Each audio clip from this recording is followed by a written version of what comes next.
Man, I need to shave. What's going on, everybody? Welcome to this week's Biggs Blogcast. I am your host, Rusty Fisher. Today, we will be talking all about Nehemiah. Who would have guessed it? We're going to continue the story all about how Nehemiah in week 1 talked to the king and said, hey, bro, my city's destroyed. To week 2, which was, this wall really is messed up. Taking a walk around it, checking everything out. And yeah, for sure, it's jacked up. So we need to fix this. To week 3, which is what we're in now, will be Nehemiah helps the poor. Almost forgot that one. Good thing I have my notes right here. So Nehemiah will be helping the poor. And so for this week, we're going to be putting an emphasis on small things add up to larger things. And the activities that we're doing will help facilitate kind of driving home that point. So for this week, the Bible story is out of Nehemiah 5. Right there. Oh, right there.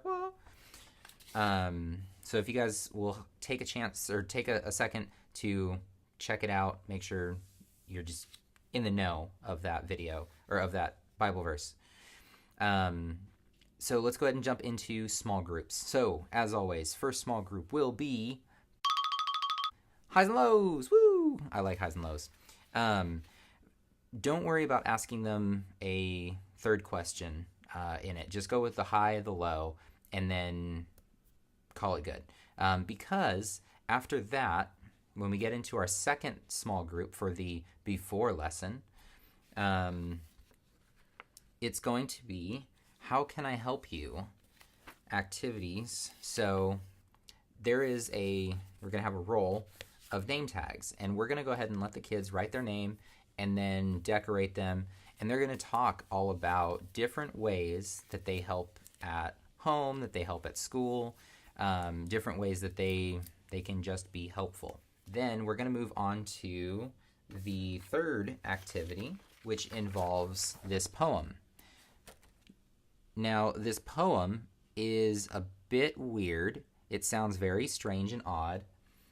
When I read it, it says, well, you just read it, but it talks about like nails, and I'm like, ew, gross. Like, why would you talk about your fingernails? And I don't understand why not having a nail on your foot, makes you lose a shoe.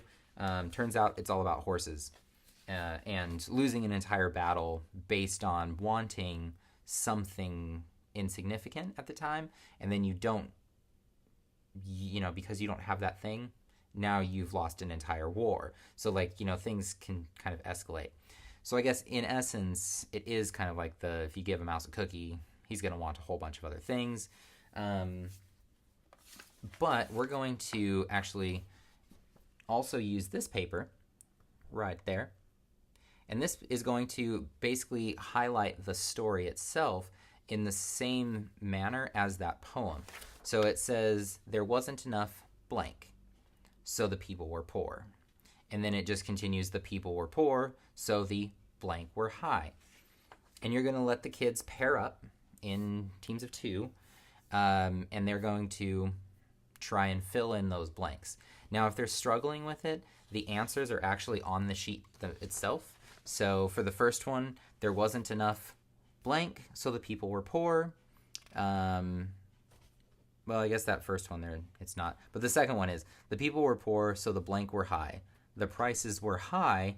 Okay, yeah, that's the answer for the previous one. So, and it kind of points back on that previous. So, but they will have to be paying attention to the Bible story in order to actually get the answers for this. After we do that one, so that one is called For the Want of A. We are going to move back, and if we have time, I don't know if we're going to do it or what it's going to look like, but there is a ball, and a very large ball that I drew a happy face on. And we're going to play a game where there's going to be kind of attackers and defenders using the soccer ball. we're going to just tape off a square, and that square is going to be the goal for the attackers. They have to try and kick the ball in there. They can't use their hands or any other body parts. The defenders can use whatever body parts. I'm not sure that we're going to play that one, but we'll see what it looks like. And the reason I say that is because, in case you have not heard, One Chapel was in the process of attempting to move us from Theater 5 down over to the restaurant area. So if you've been over to the restaurant area, especially if you, like this last week with Small Group Sunday, if you had a chance to check that out, there is a section over there that is like a small party room that's kind of sectioned off. They're going to let us have that as well as part of the restaurant. The only thing that's holding us back at this point is we need some pipe and drape, like the real big black curtains, and some barriers and things like that to make it work. But we already have a plan in set, kind of sort of plan of what things are going to look like coming in the next couple of weeks. It could be this Sunday, it could be next Sunday, but it is coming very soon. So, woohoo! Yeah, I think that's it, guys. So thank you so much for everything that you're doing, and I will see you guys on Sunday. Bye.